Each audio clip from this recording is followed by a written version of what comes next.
Now, here on Double Tap, as you know, we've been talking about the recent pricing changes in the UK and in the US as well. In the UK, though, it has certainly been received, Sean, with quite a bit of confusion and quite a lot of controversy, right? Oh, absolutely. Everyone I talk to about the new Jules pricing think they know exactly what it is, and then absolutely not. Everyone's got a different idea of what it is. There's so much confusion around this. And I'm going to say this. I'm not leaving here until I understand it, because I just don't. But it's only an hour-long show. Okay, well, we'll do our best here. We'll do our best to get the answers. We're bringing back to the show a well-known voice and friend of the show. That is Stuart Lawler, who is from Sight and Sound Technology. Welcome back to Double Tap. We're not going to just talk about Double Tap Extra. We'll just ignore that. We'll move on from that. Stuart Lawler, welcome back to the show. Thanks, Stephen. Thanks, Sean. Sean, you might be here for the weekend if you want to understand it. So I can't guarantee. Stephen, I know when we talked last week, I was standing on a balcony in Bulgaria on my holidays, by the way, trying to understand exactly what we're talking about. So we appreciate the second time round. Thank you. Yeah, look, we pulled the episode. We know some people got it anyway because it had downloaded, so people were listening to it and reacting to it. We had lots of people saying, wait a minute, this is very confusing. And, Stephen, you got this wrong, and Stuart didn't pick you up on it, and this was wrong, and that was wrong. Well, look, let's just park all that because, look, that was literally breaking news as it was coming into us. I wanted to get your reaction to it. But I think what has happened here is what really happened out of all that was it kind of highlighted the confusion around this pricing. And it is quite confusing, I have to say. And hopefully today we can break that down, if not for Sean, but for everyone else. Yeah, and I would also say that the last week, Stephen, has given us, I think, a chance to reflect a little with Sight and Sound, whilst we've been listening to feedback from our customers who are, understandably quite confused and concerned, and we're in turn trying to feed that back to the US as well. So I think we're all grappling together, and let's see, can we make it a little bit clearer for everybody on the show? Yeah. So before we get into that, I know, Sean, you've got a lot of questions because you weren't on that interview with us that morning, but I do want to lay out the gauntlet here. You don't control this pricing at Sight and Sound Technology, right? As a distributor, are you told the pricing? Are you told this is what you need to sell this product for? You have no control over that, right? So we would discuss with all our distributors, with all the people on whose behalf we sell, all the companies on whose behalf we sell, we would work out pricing. There is recommended retail pricing that the manufacturers will set per product. In the case of JAWS, Fusion, and Zoom Text, with the changes that we're now seeing, there was a discussion that went on over the last few months. We were asked to give a price. Vispero came up with a price, but ultimately the price is set by the manufacturer. Okay, so should we just jump straight into it? Because my question, well, it's not as straightforward as I'm going to make it sound. How much is it for me if I'm at home and I want to use JAWS on my home PC? How much am I going to pay? Okay, so if you've never, and I think this is where, hate to complicate it for you further, Sean, if you've never had a JAWS license, then you would be purchasing, or you would be advised to purchase a subscription. So new JAWS licenses are moving towards a subscription model. And there are three types, there are three tiers, or three types of subscription. The first one runs for a year, the second one for 2 years, and the third one for 3 years. So to give you a sense of that, you'll pay £420 for a year's subscription. You'd pay $790 for 2 years, and you'd pay $1,255 for a 3-year subscription of JAWS Home. Okay, and it's important to obviously make reference to that because this was the bit that confused me for a couple of reasons. One, reading these numbers cold as I was that morning when we did the recording, I was reading it as £385 was for a 3-year license, and I'm thinking, well, and I said to you at the time, that's a bargain. That's 120 a year. We're in line with the home annual license. And the problem pricing. is, I didn't cop that either. It was, don't know what time it was in Bulgaria when we recorded, but I didn't. Cop and you were on your holidays, right? So let's just and it was all happening, and it happened very quickly. Look, that's the joy of breaking news. Hang on, guys. I don't think you have to be quite as defensive because this was the information that was released, and I think it is just confusing. I think the conclusions were perfectly valid, and I think a lot of people out there, people I've spoken to, have jumped to the same conclusion.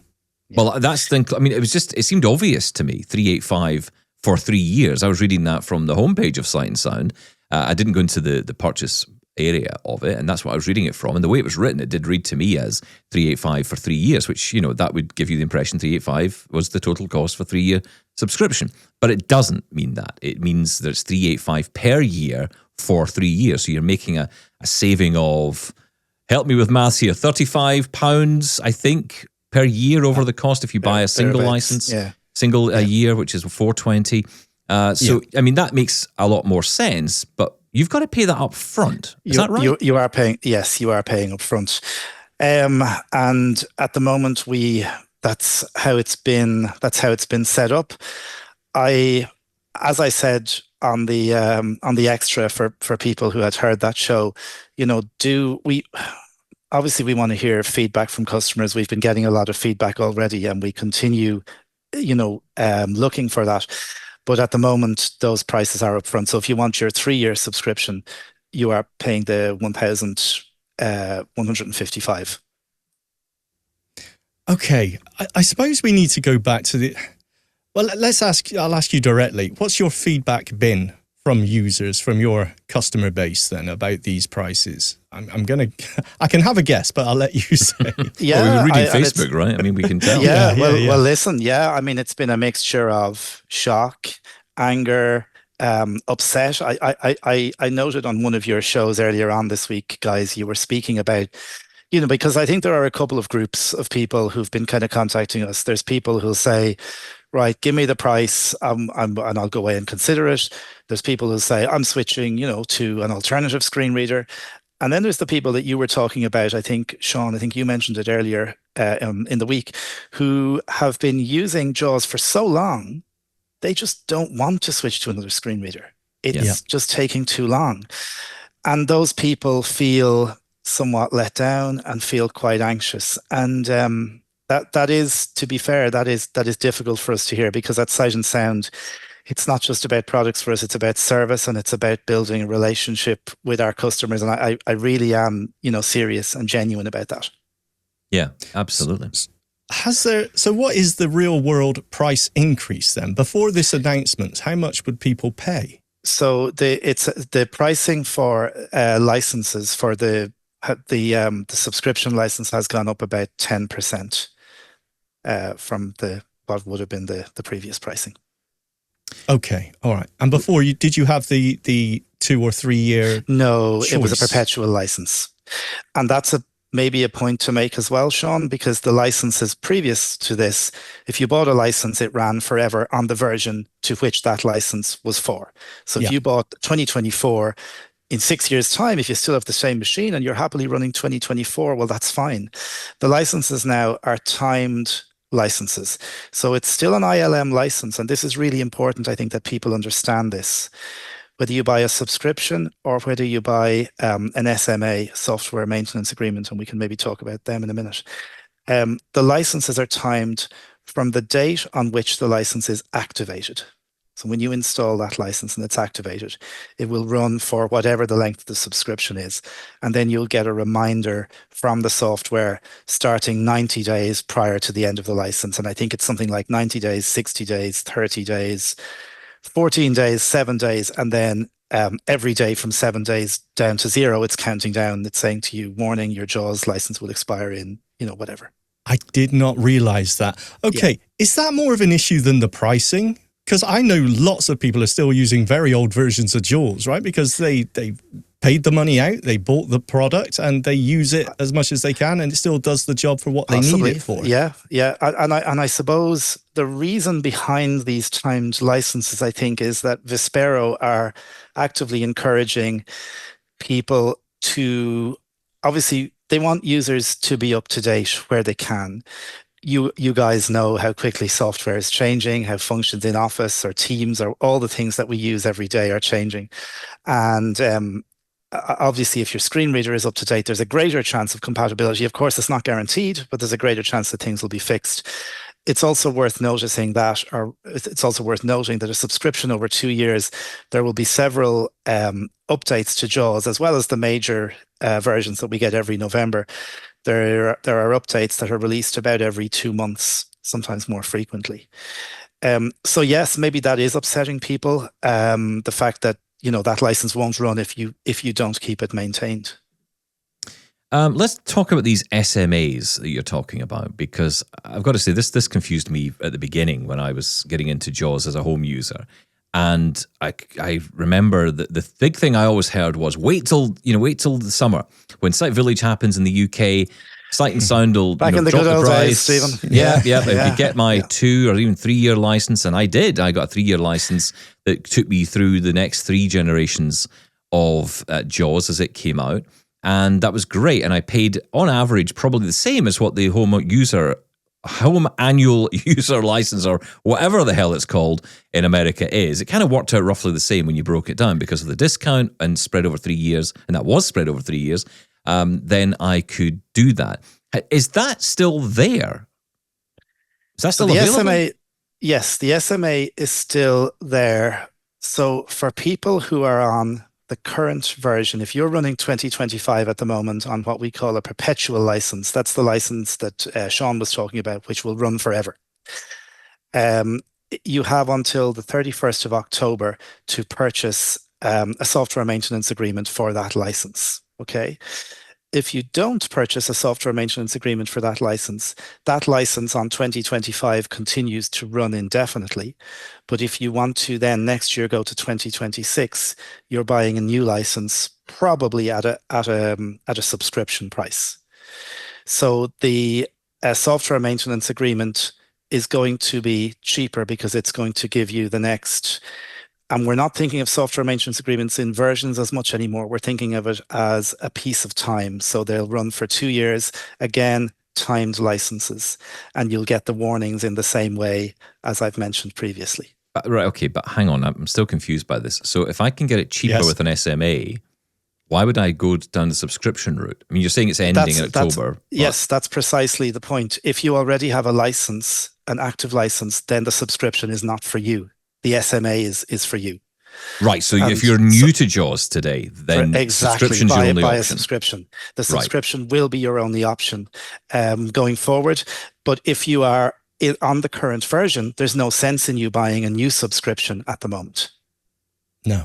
But will you eventually be moved over to, or basically told, look, the only option is now a subscription? Because I'm guessing they're trying to get all the traffic into that one lane.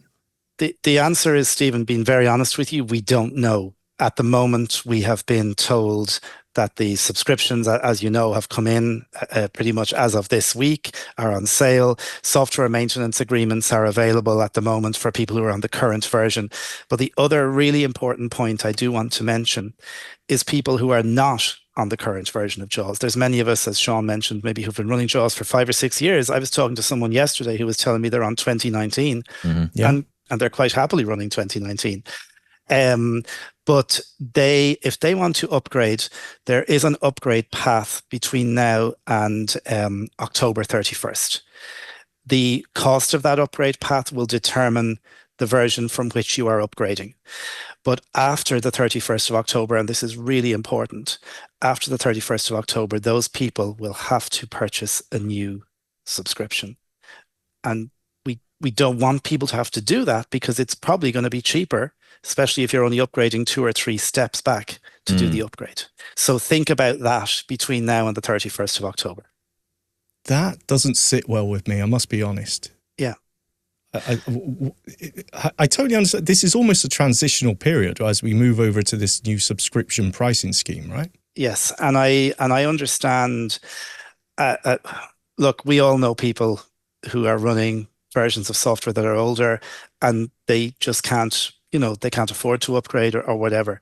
Exactly. And we're aware of that. And, that's why the 31st of October, and it's not too far away. Yeah. So really, I mean, the advice is that whatever situation you're in, the best advice is actually to call you and have a I was going to conversation. say, please call the four or five of our colleagues on the sales team, and they've been fielding lots of calls in the last week. And look, talk through your options. Yeah. We can do what we can with a little bit, and I do say a little bit of flexibility in the pricing. If you're upgrading, if you have a particular path that you want to upgrade to, if you have a particular license that you're upgrading from, give us a ring and let's have a chat. Okay. Yeah, I mean, I have to say, it is so confusing to me. I mean, that's three different scenarios, really, for a same person to navigate. And, dependent on where you are with JAWS. And, look, I mean, there's people we know who are still sitting on Windows 10 who will refuse to go up to Windows 11 and need to make that move at some point. Windows 7. Windows 7. Yeah. But it's also, but I also want to say that if you have somebody who's on, say, Windows 10 or Windows 7 or XP, as Sean says, who's on, I don't know, version 2018, that 2018 will continue to run. It's just licenses from now on that are going to expire, the timed evaluation license. I want to just maybe mention one other point, Stephen, that I know you asked about and you guys have talked about in the show, and this is relating to the portal. So in the US... this is for the US home annual license. For the US home annual, right. So in the US, people can log in like you can with your 365 here. You can manage the machines. You have JAWS or Fusion on, and you can install an activation or whatever. And of course, we don't have that here, and people were asking why. The servers on which that application and that portal sits are in the US, and they are not GDPR compliant either in the UK or in the EU. So we don't have access to that. So the next best thing was a timed license. Okay, why are they not GDPR compliant? Because they're sitting in the US. They're not on servers in here. They don't need to be, right? So they don't need to be. Yeah, but I know. But in order, I mean, again, I'm coming back to the question: is why isn't this software deliverable through a portal, as in so many different software developers do now? Just make the software deliverable and farm out the support for localized language support or whatever it may be to distributors or third parties like yourself. But the actual software itself can be bought and managed and digitally. Centrally. Yeah. I just don't understand that. Yeah. So that was what when we asked about that and it was looked into. Now, I suppose this is a moment in time. We don't know what's going to happen in the future, either with the pricing or the way in which software will be delivered, or whether or not there will be a portal, or whether or not that elusive that you guys talk a lot about, the home annual license in the US. We don't have access to that. And we don't have access to that because it hasn't been made available in this part of the world. It is only available in the US and Canada, I think. Yeah, that's right. And I think that's the heart of a lot of the criticism, I think, that's been leveled towards Vispero here, is that, if they could make that available, then it would feel like we're on the same page with the US. It feels like there's the lack of equity here, or parity, perhaps. And I think that's the thing that we're looking for, right? We just want the parity. People, of course, who want JAWS will be aware they have to pay for it. No one's expecting anything for nothing. But in the US, if I can pay 104, 120, whatever it is, dollars to get this thing, and, I have to pay £420, or if I have an existing version, as long as it's within the last however many years, I can get an SMA, but not applicable if I'm, running 2019. I mean, if you follow any of that, exam at the end, you win a Ford Focus, then, it's like, that's Questions great. for Sean when this is finished. Yeah. How much That's right. Notes. Yeah. Good. You win a reasonably priced car. But it just seems so odd. Unfair. And unfair, and I think it's something that really needs. And look, I think what it shows is two things. One, that people are willing to pay, but they're wanting to pay a fair price. But also that they really like JAWS. People are annoyed because they want access to this at home. Absolutely, people have become energized about this, and as you say, want access. So yeah, I think this. As you say, this is, to use that awful phrase, we are where we are at this moment. We are talking to our colleagues in the US quite a lot, and they're taking the feedback that is coming from this side of the world. So who knows what's going to happen? Yeah, well, all we can do really is wait to see what they come up with next and what they come up back with. I think that the must be some kind of rethinking going on here from Vespero's end on this. There needs to be, I think, to rethink how this is laid out. And yeah, we'll see if that happens. I think I think they need to think about opening up the home annual license to countries outside the UK, outside the US. Get rid of it in the US as well, so we got nothing to complain about. That doesn't seem like the fairest way to do it, but I see your point. I do take your point, because then other people lose. Now, that's not really my thinking, right? But who knows? It's up to them. I don't know. Yeah. But look, yes, no, please, just again, to just re-emphasize the point, Stephen and Sean, please, people, we do appreciate people calling in, letting us know where you are in your JAWS journey, and our team will do their very best to help you. Sean, do you feel you got the answers? Can you leave the studio now? Yeah, can you? I think so. Yeah, it's a lot clearer. I've got to say, it still takes some thinking about what version you're on and which is the best route. But yeah, it does make more sense now. Thank you so much, Stuart. You're welcome, Sean, and thank you, Stephen. And it's always good to chat to you guys. And of course, the best advice is contact Sight and Sound Technology, right? Please, yes. Yeah, Stuart, thank you so much for coming on today and updating us the best you can. Thanks, guys. Appreciate it. Thanks, Stuart.